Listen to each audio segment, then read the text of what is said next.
உபாகமம் 7:14 ஜனங்களை பார்க்கிலும் நீ ஆசீர்வதிக்கப்பட்டிருப்பாய், உங்களுக்குள்ளும் உங்கள் மிருக ஜீவன்களுக்குள்ளும் ஆணிலாகிலும் பெண்ணிலாகிலும் மலடு இருப்பதில்லை. சகல ஜனங்களை பார்க்கிலும், எல்லாம் சொல்லுங்க, சகல ஜனங்களை பார்க்கிலும் நான் ஆஸ்வதிக்க சொல்லுங்க, சகல ஜனங்களை பார்க்கிலும் நான் ஆஸ்வதிக்கப்பட்டிருக்கிறேன். அல்லேலூயா.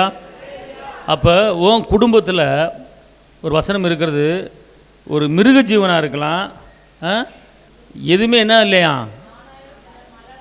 மலடாய் இருப்பது இல்லை. அப்புறம் என்ன அர்த்தம்னா எல்லாமே யூஸ்லெஸ்ஸாக இருக்காது, எல்லாம் யூஸ் பண்ணுறதா இருக்கும்.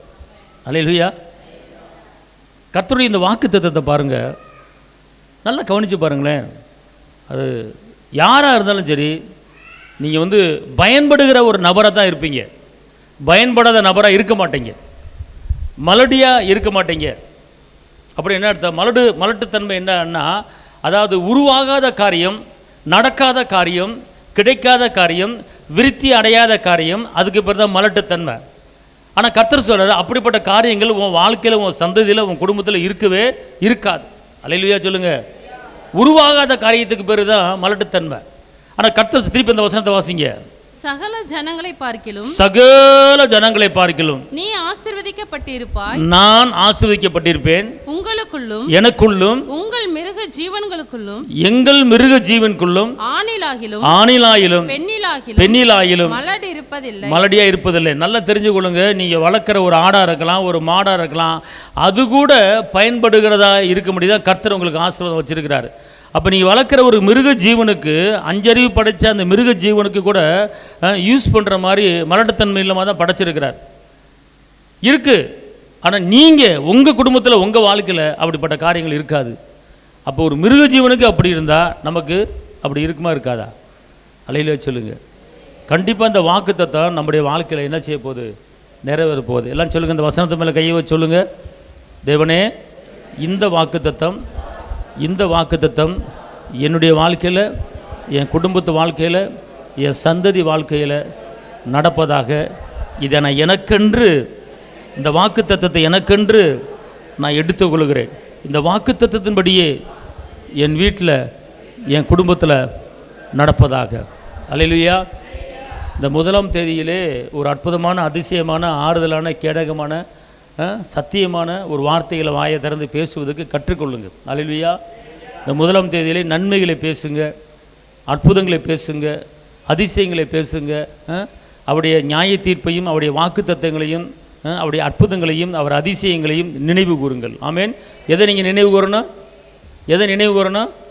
எதை பேசணும்? அல்லேலூயா. அல்லேலூயா. 1 நாளாகமம் எடுங்க சொல்லுங்கள். 1 நாளாகமம் அல்ல ஒரு வசனம் இருக்குல்ல, கர்த்தருடைய நியாய தீர்ப்புகளை, அவர் செய்த அதிசயங்களையும், அவருடைய அற்புதங்களையும், அவர் வாக்கி நியாய தீர்ப்புகளையும் நினைவு கூறுங்கள். எல்லாம் சொல்லுங்க. நான் தேவையில்லாத எந்த காரியத்தையும் நினைக்க மாட்டேன், அற்புதங்களை மாத்திரம் தான் நினைப்பேன், அதிசயங்களை மாத்திரம் தான் நினைப்பேன், அவருடைய வாக்கு தத்தங்களை மாத்திரம் தான் நினைப்பேன். அல்லேலூயா. உன் நினைவின் தோற்றங்களை அறிகிற கர்த்தர் உங்கள் உள்ளத்துக்குள்ளே, உங்கள் எண்ணத்தில், உங்கள் நினைவில் எதை நினச்சி நீங்கள் சிந்திச்சுக்கிட்டு இருக்கீங்களோ அதன்படியே உங்களுக்கு நடக்கும். அப்போ கர்த்தர் சொல்கிற வார்த்தை என்னன்னு கேட்டிங்கன்னா, திருப்பி வாசிங்க இந்த வசனத்தை. அவர் செய்த அதிசயங்களையும், அவருடைய அற்புதங்களையும், அவர் வாக்கி நியாய தீர்ப்புகளையும் நினைவு கூறுவேன். இன்னொரு வசனம் ஏசாயால இருக்கிறது, நாங்கள் இஸ்ரவேலில் அற்புதங்களாகவும் அடையாளங்களாகவும். வாசிக்குமா? இதோ நானும் கர்த்தர் எனக்கு கொடுத்த பிள்ளைகளும் சீயோன் பர்வதத்தில் வாசமாய் இருக்கிற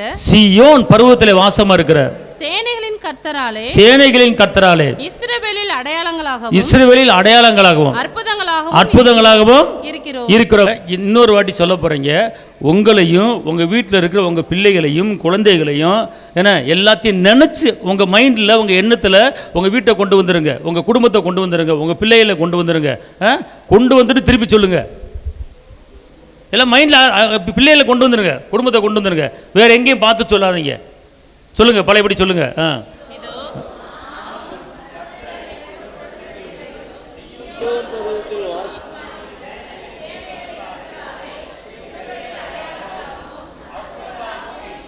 அல்லேலூயா, அல்லேலூயா. கர்த்தர் சொல்லுகிற இந்த வாக்குத்தத்தங்கள் எல்லாமே அதாவது இங்கே இருங்க, வேதம் சொல்லுகிறது, சங்கீதத்தில் ஒரு வசனம் இருக்கிறது, 1ஆம் தேதியிலே எக்காலத்தை ஊதுங்கள் என்று சொல்லப்பட்டிருக்கிறது. எப்படி போட்டிருக்கு? சங்கீதத்தில் ஒரு வசனம் இருக்கிறது, 1ஆம் தேதியிலே எக்காலத்தை ஊதுங்கள் சொல்லப்பட்டிருக்கிறது. அப்போனா 1ஆம் தேதி, அந்த எப்பெல்லாம் 1ஆம் தேதி பிறக்கிறதோ அந்த நேரத்தில் எக்காலத்தை ஊதுங்கள். அப்போனா வெற்றியான வார்த்தைகளை, உயர்வான வார்த்தைகளை, ஆசீர்வாதமான வார்த்தைகளை, துதியின் வார்த்தைகளை, ஸ்தோத்திர வார்த்தைகளை ஊதுங்கள். ஊதுங்கள் என்ன அர்த்தம்? சொல்லுங்கள். எக்காலத்தை ஊதுங்கள்னா அதாவது சத்தம் வரும். எக்காலம் ஊதும்போது என்ன வரும்? சத்தம் வரும். எக்காலம் ஊதும்போது என்ன வரும்? சத்தம் வரும். அதே போல் உங்கள் வாயில் சத்தம் வரணும். எக்காலமாகி உங்கள் வாயில் என்ன வரணும்? சத்தம் வரணும். ஏன்னா வேதம் சொல்லுகிறது, எப்போல்லாம் 1ஆம் தேதி வருகிறதோ, எப்போல்லாம் 1ஆம் தேதி வருகிறதோ அப்போது உங்கள் வாயில் என்ன செய்யுங்க? எக்காலத்தை ஊதுங்கள். இப்போ இந்த மாதிரி வாக்குத்தத்தங்களை இன்று முழுவதுமாக உங்களுடைய குடும்பத்தையும், உங்களுடைய பிள்ளைகளையும், உங்களுடைய வேலைகளையும், உங்களுடைய தொழில்களையும், உங்கள் வியாபாரங்களையும் நீங்கள் நினைத்து சிந்தித்து என்ன செய்ய வேண்டும்? பேச வேண்டும். அல்லேலூயா சொல்லுங்க. அல்லேலூயா. என்னாகம 24:1 என்ன சொல்லுகிறது என்று கேட்டால், என்னாகம 24:1, இஸ்ரவேலை ஆசீர்வதிப்பதே கர்த்தருக்கு பிரியம் என்று பிலேயாம் கண்டபோது. நல்லா கவனிச்சு கொள்ளுங்க. இஸ்ரவேலை ஆசீர்வதிப்பதே அவருக்கு என்ன பிரியம்? எல்லாம் சொல்லுங்க. என்னையும் என் குடும்பத்தையும் ஆசீர்வதிப்பதே, சுகத்தை கொடுப்பதே, பலனை கொடுப்பதே, சமானத்தை கொடுப்பதே, உயர்வை கொடுப்பதே என் தகப்பன் இயேசுவுக்கு பிரியம். அல்லேலூயா. இயேசு எங்கேயாவது ஒரு இடத்துலையாவது உனக்கு பலவீனம் வருவதாக, உனக்கு தரித்திரம் வருவதாக, நீ ஒன்றுமில்லாமல் நிர்மலமாகி போ அப்படின்னு ஏசப்பா எங்கேயும் யாரை பார்த்தும் சொன்னது கிடையாது. ஆனால் மனிதர்கள் என்ன பண்ணுவாங்க? சொல்லுவார்கள். ஆனால் படைத்தவர், உருவாக்கினவர், படைப்பாளி அவர் சொல்வதே கிடையாது. ஏன்னு கேட்டால் சொன்னது நடக்கும். வாயிலிருந்து வருகிற ஒவ்வொரு வார்த்தையும் நடக்கும். அது அவருக்கு தெரியும். அவர் பிரச்சனையை பார்த்து அமைதலாக இருன்னு சொன்னவர், கடலை பார்த்து இறையாதே அமைதலாக இருன்னு சொன்னவர், புயல் காற்றை பார்த்து அமைதலாக இருன்னு சொன்னவர், இறையாதே, பிரச்சனையை கொடுக்காதே, அமைதலாக இருன்னு சொன்னார். மீட்பு கொடுத்தார், விடுதலை கொடுத்தாரு, சுகத்தை கொடுத்தாரு, அற்புதங்களை செஞ்சார், பிரேதங்களை உயிரோட எழுப்பினார், பலவீனத்தை மாற்றினார், பார்வை கொடுத்தாரு. இதுதான் அவர் வேலை. ஆசீர்வதிப்பது அவருடைய வேலை. அவர் யாருக்கும் நெருக்கத்தை கொடுத்தது கிடையாது. யாரெல்லாம் பலவீனமாக இருக்காங்களோ அவங்களுக்கு சுகத்தை கொடுத்தவர், சுகத்தை கொடுத்து ஆசீர்வதிக்கிறார். ஆசீர்வாதம் என்றால் என்ன என்று கேட்டிங்கன்னா, ஒரு பரிபூர்ணமான ஒரு சுகம், பலவீனம் இல்லாத ஒரு வாழ்க்கை வாழ்வது தான் ஆசீர்வாதம். பலவீனம் இருந்து படுத்த படுக்கையில் இருந்துட்டு ஆசீர்வாதம் இருக்குன்னு சொல்ல முடியாது. ஆசீர்வாதம் இருக்குன்னா சுகமான வாழ்க்கை வாழணும், பலவீனம் இல்லாத வாழ்க்கை வாழணும், நெருக்கம் இல்லாத வாழ்க்கை வாழணும், நிந்தை இல்லாத வாழ்க்கை வாழணும், அவமானம் இல்லாத வாழ்க்கை வாழணும், சண்டை இல்லாத வாழ்க்கை வாழணும். ஒரு சமாதானமான அன்பான இரக்கத்தின் தேவன் சமாதானத்தை கொடுத்து வாழ்க்கை கொடுக்குறாரு. அதுதான் ஆசீர்வாதம். பார்த்துக்கொள்ளுங்க. ஆசீர்வாதம்னா காசு, பணம், சொத்து, சுகம், வீடு, வாசல் அப்படின்னு சொல்லிடுறாங்க. அதான் ஆசீர்வாதம் தான். ஆனால் சொத்து, சுகம், வீடு, வாசல், காசு, பணத்தை காட்டில ஒரு மனிதனுக்கு தேவை சமாதானம். ரெண்டாவது சுகம். சமாதானமும் சுகமும் இருந்தால் தான் மற்ற ஆசீர்வாதம் எதிர்பார்த்துக்கிட்டு இருக்கணும். நீங்கள் எதிர்பார்க்கறது சுகத்தையும் சமாதானத்தையும் எதிர்பாருங்க. காசை முன்னாடி வச்சுக்கிட்டு பணத்தை வச்சுக்கிட்டு சுகம் இல்லாமல் இருந்தால் வேஸ்ட்டு. அதனால் சுகமாக இருப்பதே ஒரு ஆசீர்வாதம், சமாதானம் இருப்பதே ஆசீர்வாதம். அவர் என்ன சொல்கிறாரு? இஸ்ரவேலை ஆசீர்வதிப்பதே எனக்கு பிரியம். பிரியம் அவருக்கு. அதாவது ரொம்ப பிரியப்படுறாரு. எதில் பிரியப்படுறாரு? உங்களை நான் சுகத்தை கொடுத்து ஆசீர்வதிச்சு, உங்களுக்கு சமாதானம் கொடுத்து ஆசீர்வதித்து, எல்லா தேவைகளையும் சந்தித்து இந்த ஆசீர்வாதத்தை நடத்த தான் பெரிய காரியம். இப்போ அதினதின் அப்பத்தை, அன்றுள்ள அப்பத்தை கொடுத்து அன்று நாளுக்குண்டான தேவைகளை சந்தித்து நம்மளை நடத்திக்கிட்டு வராருல, அதுதான் ஒரு பெரிய ஆசீர்வாதம். இன்னொரு வசனத்தை வாசிங்க. சங்கீதம் 128:1-2. கர்த்தருக்கு பயந்து அவர் வழியில் நடக்கிறவன் எவனோ அவன் பாக்கியவான். உன் கைகளின் பிரயாசத்தை நீ சாப்பிடுவாய். உனக்கு பாக்கியமும் நன்மையும் என்ன செய்யும்? உண்டாயிருக்கும். அப்ப கர்த்தருக்கு பயந்து அவர் வழியிலே நடக்கிற யாரா இருந்தாலும் அவர் என்ன சொல்றாரு? பாக்கியம் நன்மையும் உங்களுக்கு என்ன செய்யும்?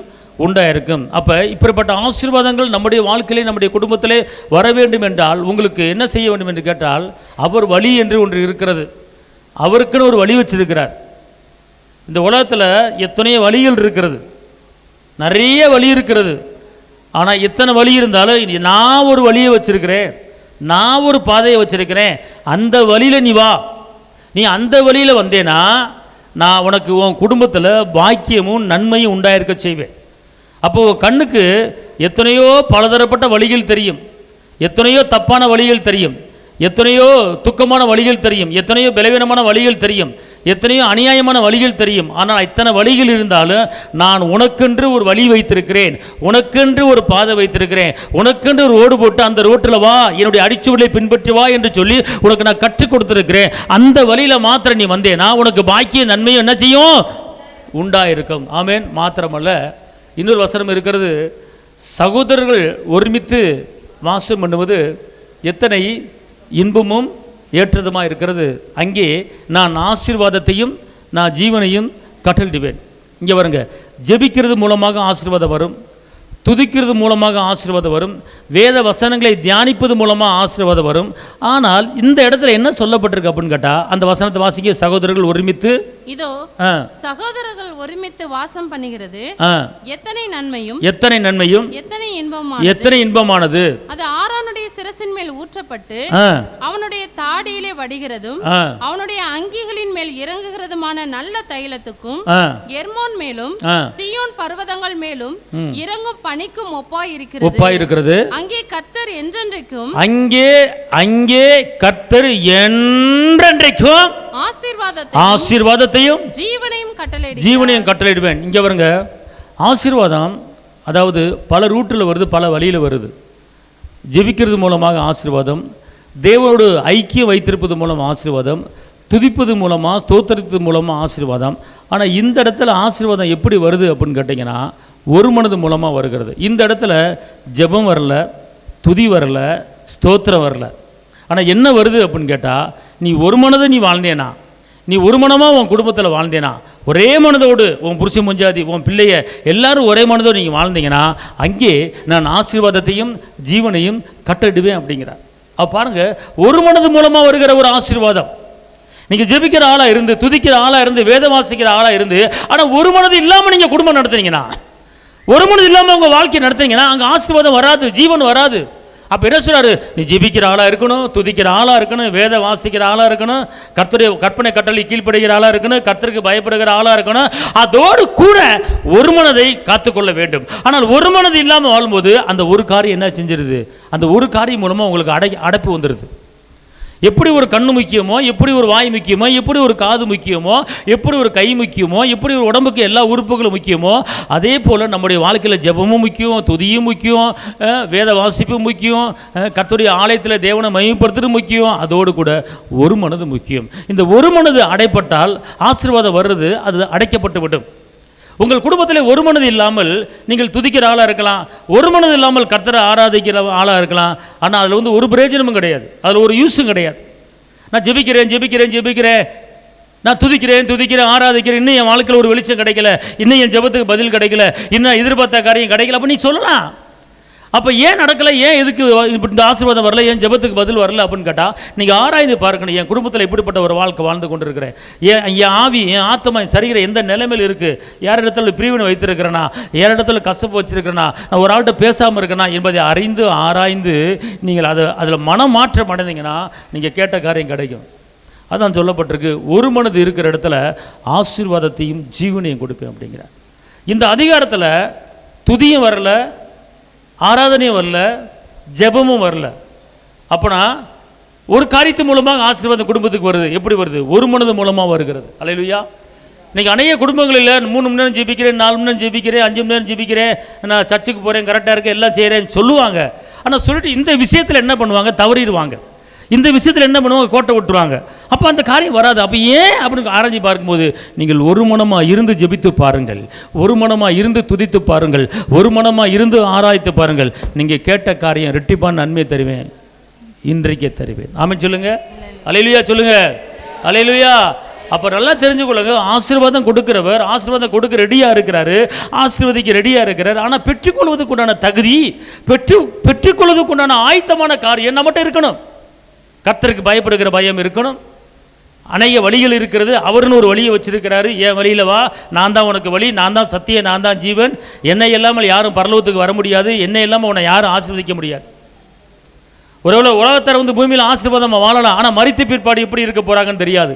ஆனால் நாம் பூமியிலேயும் ஆசீர்வாதம் இருப்போம், மரித்த பிற்பாடும் நம்ம எங்கே போகிறோம்? பரலோகத்துக்கு என்ன செய்ய போகிறோம்? போக போகிறோம். அப்போ இந்த காரியத்தில் நீங்கள் கவனமாக இருக்கிற மெயினாக வந்து பாருங்கள், உங்கள் குடும்ப வாழ்க்கையில், உங்கள் வாழ்க்கையில் நீங்கள் கைது செய்த வேலையில் எந்த காரியம் இருந்தாலும் மனதை காத்துக்கொள்ளுங்கள். இந்த மனதை காத்துக்கொள்ளுங்கள், ஒரு மனதை காத்துக்கொள்ள. அதான் அப்பா சொல்கிறாரு, ஒரு காரியத்தை குறித்து 2 பேர் ஒருமனப்பட்டீங்கன்னா நீ ஜெபிச்ச காரியம் உடனே கிடைக்கும். புரியுதுங்களா உங்களுக்கு? எப்படி ஜெபிக்கணுமா? ஒரு மனதோட ஜெபிக்கணுமா? எப்படி துதிக்கணுமா? ஒரு மனதோட துதிக்கணுமா? எப்படி ஆராதிக்கணுமா? ஒரு மனதோட ஆராதிக்கணுமா? எப்படி வேதத்தை தியானிக்கணுமா? ஒரு மனதோட தியானிக்க வேண்டுமா? அப்போ இதில் நம்ம ஒரு சில நேரங்களில் கோட்டை விட்டுறோம். குடும்பத்தில் கணவன் கூட சண்டை போட்டு, மனைவி கூட சண்டை போட்டு, பிள்ளைகளோட சண்டை போட்டுக்கிட்டு நான் ஜெபிக்க போகிறேன், துதிக்க போகிறேன் அப்படின்னா அந்த ஜெபமும் அந்த துதியும் அது வந்து ஒரு பலன் இல்லாத ஜெபமாக இருக்கிறது, வலு இல்லாத ஜெபமாக இருக்கிறது. ஆனால் நீங்கள் ஜெபிக்கு முன்பாக உங்கள் குடும்பத்தில் எல்லாரிடத்திலும் சமாதானமாக, எல்லாரிடத்திலும் ஒரு மனமாக இருந்து ஜெபித்து பாருங்கள், ஒரு மனமாக ஜெபித்து பாருங்கள்.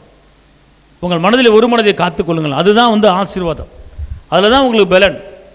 அதான் இயேசுவா சொல்கிறார், ஒரு காரியத்தை குறித்து 2 ஒருமனப்பட்டால், ஒருமனப்பட்டால் அப்புறம் என்ன சொல்கிறாரு? நீ கேட்டுக்கொள்வது எதுவோ அது உனக்கு கொடுக்கப்படும்.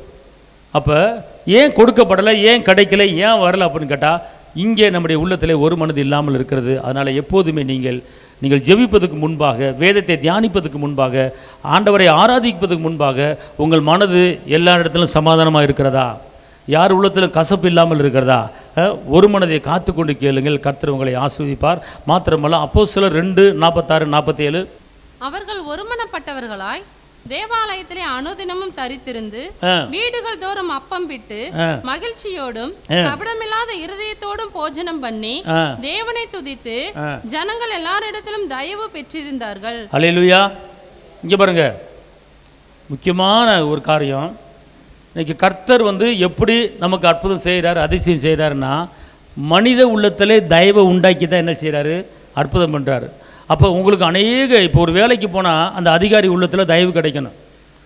நீங்கள் ஒரு வியாபாரம் பார்த்தீங்கன்னா அந்த வியாபாரம் பண்ணுற ஆள்கிட்ட என்ன செய்யணும்? தயவு கிடைக்கணும். நீங்கள் ஒரு கிளாஸ் டீச்சர்கிட்ட பிள்ளைகளுக்கு தயவு கிடைக்கணும். காலேஜ் லெக்சர்கிட்ட பிள்ளைகளுக்கு என்ன செய்யணும்? தயவு இல்லாமல் ஒன்றும் செய்ய முடியாது. நம்ம மேலே ஒரு எதிர்ப்பு, ஒரு வெறுப்பு இருந்தால் தயவு கிடைக்காது. அப்போ அவர்கள் உள்ளத்தில் நம்மளை குறித்து ஒரு தயவு கிடைக்கணும். இவனுக்கு உதவி செய்யணும், இவனை காப்பாற்றணும், இவனை முன்னேற்றணும், இவனை உயர்த்தணும், இவனை எப்படியோ தூக்கி விடணும் அப்படிங்கிற அந்த எண்ணங்கள், அது மனித தயவு. அது என்னது? மனித தயவு. வேதம் சொல்லுகிறது, இயேசு மனித தயவில் என்ன செஞ்சார்? வாழ்ந்தான் சொல்லப்பட்டிருக்கு. அப்போ மனித தயவு என்பது, கர்த்தர் வந்து மனித தயவு மூலமாக தான் ஒவ்வொருத்தையும் ஆசீர்வதிப்பார். அப்போ அந்த மனித தயவு உங்களுக்கு கிடைக்கணும். அந்த மனித தயவு என்ன செய்யணும்? உங்களுக்கு கிடைக்கணும். பார்த்துக்கொள்ளுங்க. இப்போ உங்களை சுற்றி ஒரு 50 பேர் இருக்கணும் அப்படின்னா மனித தயவு. உங்களுக்கு ஒரு துக்கமா, உங்களுக்கு நெருக்கமா, உங்களுக்கு ஒரு பிரச்சனையா, அப்போது உங்களை சுற்றி உங்களுக்கு உதவி செய்வதற்கு, உங்களை பராமரிக்க, உங்களை பாதுகாக்க உங்களை சுற்றி ஒரு 50 பேர் வந்தாங்கன்னா உங்களுக்கு மனித தயவு அதிகமாக உண்டாயிருக்குதுன்ற அர்த்தம். எந்த மனுஷனும் உங்களை பார்க்க வரல, எந்த மனுஷனும் உங்கள்கிட்ட பேசலை, எந்த மனுஷனும் வந்து உங்களுக்கு நல்ல வார்த்தையை பேசலை, எந்த மனுஷனும் உங்களை ஆறுதல் படுத்தலை அப்படின்னா உங்களுக்கு மனித தயவு இல்லைன்னு அர்த்தம்.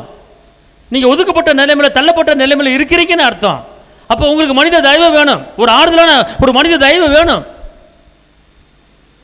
இயேசு ஆயிரக்கணக்கான மக்களை சேர்த்து கொண்டு எங்கே போனாலும் பின்னாடி மக்கள் வந்துக்கிட்டே இருந்தாங்க. அவர் போகிற இடத்துல அவருக்கு மனித தயவு இருந்தது. அவர் சிலுவையில் அடிக்கப்படுறதுக்கு முன்பாக ஒரு வீட்டில் வந்து பந்தி அமர்வதுக்கு ஒரு வீட்டை கேட்டார். வீட்டை கட்டணும். அந்த ஒரு பெரிய பணக்காரன் அந்த வீட்டை என்ன செஞ்சான்? கொடுத்தான். மனித தயவு. நீங்கள் உட்காந்து இங்கே வந்து பந்தியை அனுசரிங்க, இங்கே உட்காந்து ஜெபிங்கன்னு சொல்லி அந்த ஒரு பெரிய பணக்காரன் என்ன வீட்டை கொடுத்தான், மேல் வீட்டறையை கொடுத்தான். பார்த்துக்கொள்ளுங்க, மனித தயவு. மேல் வீட்டறையில் அப்போஸ்தலர் அப்படியே இரவு பகலும் ஒளிந்திருந்து ஜெபித்தார்கள். அந்த வீட்டை கொடுத்தான். மனித தயவு. மனித தயவு இல்லாமல் ஒன்றும் கிடையாது. தெருவில் நிற்கணும், அனாதையாக இருக்கணும். ஆனால் மனித தயவு ஒரு வீட்டை கொடுக்க உதவி செய்கிறது. நீங்கள் வீட்டு வாடகை வந்து 10,000 இருக்கிற வீடு வந்து 5,000க்கு நான் தரேன், நீங்கள் வச்சுக்கோங்க அப்படின்னு சொன்னால் அது மனித தயவு. மனித தயவு உங்களுக்கு உண்டாகிறது அந்த உள்ளத்தில். உங்களுக்கு உதவி செய்யும்படி, உங்களை பராமரிக்கும்படி, உங்கள் தேவைகளை சந்திக்கும்படி, உங்கள் பிள்ளைகளை படிக்க வைப்பதுக்கு நான் ஃபீஸ் கட்டுறேன், உங்கள் பிள்ளைகளுக்கு நான் தேவையை நான் சந்திக்கிறேன் அப்படின்னு ஒருத்தர் சொன்னார்னா அது மனித தயவு. அப்போ இந்த மனித தயவு உங்களுக்கு எப்படி கிடைக்கிறதுன்னு கேட்டால் எப்படி வருது அப்படின்னு கேட்டால் இந்த வசனம் சொல்லுது. திருப்பி வாசிங்க. அவர்கள் ஒருமனப்பட்டவர்களா. காரணம், மனித தயவு கிடைப்பதற்கு உங்களுக்குள்ளே ஒரு மனது இருக்கணும். மனித தயவு வருவதற்கு உங்களுக்குள்ளே ஒரு மனது இருக்கணும்.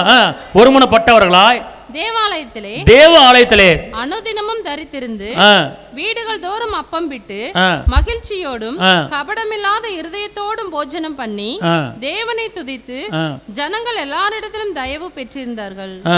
ரட்சிக்கப்படுகிறவர்களே சபையிலே அனுதினமும் சபையிலே சேர்த்து கொண்டு வந்தார். ரட்சிக்கப்படுவர்களே சபையில் அனுதினமும் சேர்த்து கொண்டு வருகிறார்னா இந்த வாக்குத்தத்தம் நம்முடைய சபையில் நடக்கணும். அப்போ இந்த சபையில் நடக்கணும் அப்படின்னு கேட்டால் வந்திருக்கிற ஒவ்வொரு தேவ பிள்ளைகளும் உங்கள் உள்ளத்திலே கள்ளம், கபடு, கசப்பு, முறப்பு, மந்தம், முறைக்கிறது, இப்படி ஒருங்கிறது அது எல்லாமே என்ன செய்யக்கூடாது? விசுவாசி உள்ளத்தில் என்ன செய்யக்கூடாது? என்ன செய்யக்கூடாது? இருக்கக்கூடாது. ஒரு மனது இருக்கணும். முடிஞ்ச உடனே சோத்திரம் அப்படின்னு சொல்கிறதுக்கு பழகிக்கொள்ள வேண்டும். நல்லா இருக்கீங்களா அப்படின்னு கேட்குறது பழகிக்கொள்ள வேண்டும். சோத்திர சிஸ்டர், வரட்டா சிஸ்டர், நல்லா இருக்கீங்களா சிஸ்டர் அப்படின்னு சொன்னீங்கன்னா நீங்கள் ஒருத்தருக்கு ஒருத்தர் ஐக்கியமாக இருக்கீங்க, ஒரு மனதாக இருக்கீங்க அப்படின்னு அர்த்தம். நான் இவன்கிட்ட பேச மாட்டேன், அவர்கிட்ட பேச மாட்டேன், அவச்சரி அதெல்லாம் நீங்கள் பேசக்கூடாது. கர்த்தர் என்ன சொல்லியிருக்கிற அதை மட்டும் தான் கேட்கணும். உங்களுக்குள்ள கசப்பு இருக்கக்கூடாது, பிரிவினை இருக்கக்கூடாது, மார்க்க பேதங்கள் இருக்கக்கூடாது. நீங்கள் ஒரு மனமாக இருக்கும்போது நீங்கள் உங்களுக்கு ஆசீர்வாதம், அவ்வளோதான், வேறு ஒன்றும் கிடையாது. நீங்கள் ஒரு மனதாக இருந்து பாருங்கள். இந்த விருதுநகரில் எல்லார் மனித உலகத்தில் உங்களுக்கு தயவு கிடைச்சிடும். உங்கள் பிள்ளைகளுக்கு வேலை இல்லை அப்படின்னு சொல்ல மாட்டேங்க. பெரிய அதிகாரி உன் பிள்ளைக்கு நான் வேலை கொடுக்குறேன்றான். மனித தயவு. புரியுதுங்களா? ஒரு இன்டர்வியூ அட்டன் பண்ண போகிறீங்க, அந்த இன்டர்வியூ எடுக்கிறவர் அவர் மனித தயவு இருந்ததுன்னா உங்கள் பிள்ளைகளுக்கு ஒன்றுமே கேள்விக்கு பதில் சொல்ல வேணா, உனக்கு வேலை ஓகே போ அப்படின்றான். காரணம் அங்கே மனித தயவு. அப்போனா இந்த மனித தெய்வம் உங்களுக்கு கிடைக்க வேண்டும். அப்போ அந்த மனித கிடைப்பதற்கு இங்கே என்ன சொல்லப்பட்டிருக்கிறது? அவர்கள் எப்படி போட்டிருக்கு? திருப்பி நல்லா இந்த வசனத்தை நல்லா புரிந்து கொள்ளுங்க, வாசிங்க. அவர்கள் ஒருமனப்பட்டவர்களாய் தேவாலயத்தில் அனுதினமும் தரித்திருந்து. தேவாலயத்தில் அனுதினமும் தரித்திருந்தது என்ன அர்த்தம்? கால் வச்சுட்டு போறதா, உட்காந்துட்டு போறதா? அங்கே ஒரு மணி நேரமாவது தரித்திருந்து ஜெபிச்சு துதிச்சு அப்பாவுக்கு மகிமை செலுத்தினீங்கன்னா தரித்திருந்துன்னு அர்த்தம். ஆமென் சொல்லுங்க. அல்லேலூயா. அப்போ அப்படி இருந்தனால தான் அனைஞர்களை கள்ளங்கர்கள் அவங்க இப்போ எதுக்கு நம்ம ஒரு நல்ல நாள், விசேஷ நாள், ஒரு வீட்டுக்கு கூட்டம் அப்படின்னா எப்படி அப்பம் விட்டார்கள் அப்படின்னா என்ன அர்த்தம்? சாப்பிட்டாங்க, ஒரு மணமாக சாப்பிட்டாங்க, ஒரு மணதாக டீ குடித்தாங்க, ஒரு மணமாக ஒரு பிஸ்கட்டை சாப்பிட்டாங்க. ஒரு டீயும் ஒரு பிஸ்கட்டை ஒரு வீட்டுக்குள்ள உட்காந்து சாப்பிட்டீங்கன்னா அதில் கிடைக்கிற ஒரு சந்தோஷம் வேறு எதுவுமே கிடையாது. ஆமே. அல்லேலூயா. ஆதி அப்போஸ்தலர் நாட்களில் அனுதினமும் வீடு வீடாக ஜெபம் பண்ணி வசனத்தை என்ன செஞ்சாங்க? உறுதிப்படுத்தினார்கள். வீடு வீடாக ஜெபம் பண்ணி. ஆமென் சொல்லுங்கள். அதுக்கு தான் நம்ம வீடு வீடாக என்ன செய்கிறோம்? ஜெப கூட்டம் நடத்துகிறோம். பார்த்துக்கொள்ளுங்க. இன்னொரு வசனத்தை வாசிங்க. ஆசீர்வாதங்களை பெற்றுக்கொள்வதுக்குண்டான ஒரு தகுதியான ஒரு காரியம் என்ன அப்படின்னு கேட்டிங்கன்னா, கர்த்தருக்கு பயப்படுகிற பயம் இருக்கணும். ரெண்டாவது என்ன செய்யணும்? நம்முடைய வாழ்க்கையில் சொல்லுங்கள், ஒரு மனது. என்னது? ஒரு மனது இருக்கிற இடத்துல கர்த்தர் இறங்கி உங்களுக்கு மனித உள்ளத்தில் தயவை கட்டளையிட்டுருவார். மனித உள்ளத்தில் தயவு என்ன செஞ்சிருவார்? கட்டளையிட்டுருவார். மனித தயவு இல்லாமல் ஆசீர்வாதங்களை பெற முடியாது. கர்த்தர் மனித தயவு. இப்போ யோபுக்கு ரெட்டிப்பான நன்மை எப்படி வந்துச்சு? யோபுக்கு ரெட்டிப்பான நன்மை எப்படி வந்துச்சு? வானத்திலிருந்து நகனட்டை அள்ளி போட்டாரா? வானத்திலிருந்து கட்டுக்கட்ட பணத்தை போட்டாரா? எப்படி வந்துச்சு மனித தயவு? எடுங்க யோபு கடைசி அதிகாரம். முன் அறிவுமான நண்பர்கள். அப்பொழுது அவனுடைய இவங்க யாரு? சகோதரன் யாரு? மனிதர்கள் தானே. அப்படின்னா இன்னைக்கு அக்கா தங்கச்சி, மாமி மச்சான், சித்தப்பேன், பெரியப்பேன், அண்ணன் தம்பி, யோபு கஷ்டப்படும்போது ஒருத்தனும் வரல. ஆனால் கர்த்தர் என்ன பண்ணார்? மனித தயவு என்ன செஞ்சார்? கட்டளையிட்டார். கட்டளையிட்டு பாருங்க, நடக்கிற காரியம் பாருங்க. ஃபுல்லாக வாசிங்க இந்த வசனத்தை. அப்பொழுது அவனுடைய எல்லா சகோதரரும் சகோதரிகளும் அவனுக்கு அறிமுகமான அனைவரும், முன்னால படிக்கும்போது 10th படிக்கும்போது 9th படிக்கும்போது காலேஜ் படிக்கும்போது அறிமுகமான அனைவரும் அவனிடத்தில் வந்து கர்த்தர் உங்க வீட்டுக்கு வர வைக்கிறார் பாருங்க. யோபு வீட்டுக்கு வர வைக்கிறார் பாருங்க. எங்கேயோ இருக்கிறாங்க, ஆனால் வர வைக்கிறார். வீட்டுக்கு வர வச்சு அவன் வீட்டிலே அவனோடு போஜனம் பண்ணி, வீட்டில் அங்கே ஒரு சாப்பாடு போட்டு ஒரு சாப்பாடு வச்சு, அப்புறம் கர்த்தர் அவன் மேல் வர பண்ணின சகல தீங்கி நிமித்தம் அவனுக்காக அங்கலாய்த்து அவனுக்கு ஆறுதல் சொல்லி அவரவர் ஒவ்வொரு தங்க காசையும் அவரவர் ஒவ்வொரு பொன் ஆபரணத்தையும் அவனுக்கு கொடுத்தார்கள். அல்லேலூயா. இது யாரு கையிலிருந்து வந்துச்சு யோபுக்கு? யாரு கையிலிருந்து வந்துச்சு யோபுக்கு? சகோதரர்கள். அப்புறம் சகோதரர் மட்டும் சொல்லாதீங்க. ஆமாம், இந்த காலத்தில் சகோதரர் யாரும் கொடுக்க மாட்டாங்க. கொடுப்பாங்க, கடனாக கொடுப்பாங்க, அப்புறம் கொடுத்துருன்னு கொடுப்பாங்க. ஆனால் இந்த காரியம் வந்து கடனாக யாரும் கொடுக்க கிடையாது. யோபுக்கு வந்து நகை நட்டு கொடுத்தாங்க தெரியுமா? கடனை அப்புறம் திருப்பி கொடுத்துருன்னு சொல்லி யாருமே சொல்ல கிடையாது. ஃப்ரீயாக வச்சுக்க அப்படின்னு சொல்லி கொடுக்குறாங்க. அல்லேலூயா. ஆனால் ஒரு வசனத்தை தெரிஞ்சு கொள்ளுங்க, ஒரு காரியம் இருக்குது. இதில் முன் அறிமுகமானவர்கள் போட்டிருக்கு. அல்லேலூயா சொல்லுங்க. அல்லேலூயா. முன் அறிமுகமானவர்கள் வந்து என்ன செஞ்சாங்க? ஒருத்தர் ஒரு செயினை கழட்டி கொடுத்துட்டு, நகையை கழட்டி கொடுத்துட்டு, இதை வச்சு பிஸ்னஸ் பண்ணி சம்பாரித்து வாழ்க்கையில் முன்னேறு அப்படின்னு கொடுத்துட்டு போயிட்டாங்க. அதுக்கப்புறம் அவருக்கு ரெட்டிப்பான நன்மை வந்துச்சு. எத்தனை நன்மை? ரெட்டிப்பான நன்மை. இதே போல் உங்களுக்கு எனக்கு நடக்க போகுது. எல்லாம் சொல்லுங்கள், இந்த வசனத்தின்படி எனக்கு நடக்க போகுது. ஏங்க, இப்போ நீங்கள் ஒரு காய்ச்சலாக படுத்து கிடக்கீங்க, ஒரு மாத்திரை எடுத்து கொடுக்க ஆள் இல்லை, தண்ணி மோக்க ஆள் இல்லை, ஒண்டியாக படுத்து கிடக்கீங்க. அப்போ யாராவது உங்களுக்கு வந்து தண்ணி ஊற்றி கொடுக்க, மாத்திரை எடுத்து கொடுக்க, உங்களுக்கு என்ன வேணும், ஏன் கவலைப்படுறீங்க? ஒன்றும் கவலைப்படாதீங்க, நான் இருக்கேன், நான் உங்களுக்கு பார்த்துக்கிறேன், எதுக்கு துக்கப்படுறீங்க? அப்படி ஒரு வார்த்தை வந்து ஒரு காய்ச்சலாக படுத்து கிடக்கும்போது, முடியாமல் படுத்து கிடக்கும்போது யாராவது பக்கத்துக்கு விட்டாங்க இப்படி ஒரு வார்த்தையை சொல்லும்போது அதுவே உங்களுக்கு சுகத்தை கொடுத்துரும். அப்போ அந்த வார்த்தையை கேட்கும்போது உங்களுக்கு என்ன ஒரு தெம்பு வந்துடும். பார்த்துக்கொள்ளுங்க. அல்லையா சொல்லுங்கள். இப்போ பெத்த பிள்ளை அம்மா படுத்துக்கிற முடியாமல் கிடக்கு, உங்கள் அம்மா சீக்கிரம் போயிடுவாங்க, டாக்டர் சொல்கிறார். அம்மா சொல்லுதும்மா, நீ ஒன்றும் கவலைப்படாதம்மா, ஏசப்பா இருக்காரு, நான் இருக்கேன், ஏன் கவலைப்படுற? கவலைப்படாதம்மா. அப்புறம் ஒரு பெத்த பிள்ளை சொல்லும்போது அந்த அம்மாவுக்கு பாதி உயிர் வந்துடும். இந்த வார்த்தையை என்ன செஞ்சிடும்? பாதி உயிர் வந்துடும். இதுக்கு பிறகு தான் மனித தயவு. பார்த்துக்கொள்ளுங்க, மனித தயவு. எத்தனையோ குடும்பங்களில் பிள்ளை பிரிஞ்சிருக்கு, புருஷன் பிரிஞ்சிருக்கு, மனைவி பிரிஞ்சிருக்கு. ஏன்? மனித தயவு இல்லை. அப்போ இந்த மனித தயவு உங்களுக்கு உண்டாகணும். மேல் அதிகாரி உள்ளத்தில் உங்களுக்கு மனித தயவு உண்டாகணும். அப்போ அதுக்கு என்ன அப்படின்னு கேட்டால் இந்த வசனம் தான் காரணம். அவர்கள் வந்து ஒருமனப்பட்டவர்களாய். எப்படி போட்டிருக்கு? இந்த வசனத்தை சாதாரண நினைக்காதீங்க, இதுக்குள்ள ஆசீர்வாதம் அடங்கியிருக்கு. கற்றுக் கொடுக்கிறார். திருப்பி சொல்லுங்க அந்த வசனத்தை. அவர்கள் ஒருமனப்பட்டவர்களாய். எல்லாம் சொல்லுங்க, நாங்கள் ஒருமனப்பட்டவர்களாய். தேவாலயத்திலே அனுதினமும் தரித்திருந்து, தேவாலயத்தில் அனுதினமும் வந்து ஜெபிச்சு கை கொடுத்து ஒருத்தருக்கு ஒருத்தர் ஸ்தோத்திரம் போட்டு, பேச மாட்டீங்க, துதிப்போம். வீடுகள் தோறும் அப்பம் விட்டு மகிழ்ச்சியோடும் கபடமில்லாத இருதயத்தோடும் போஜனம் பண்ணி. மெயினாக ஒரு காரியம் வந்து மன துக்கத்தினாலே ஆவி முறிஞ்சு போயிடும். மனதில் துக்கத்தை கொண்டு வந்து ஆவி முறிஞ்சு போயிடும். ஆனால் மன மகிழ்ச்சி நல்ல ஔஷதம். அப்போ பாருங்கள், மகிழ்ச்சி எங்கேருந்து வருது பாருங்கள். நீங்கள் மகிழ்ச்சியாக இருந்தீங்கன்னா சுகம் வந்துடும். சுகத்துக்கு அஸ்திவாரம் மகிழ்ச்சி.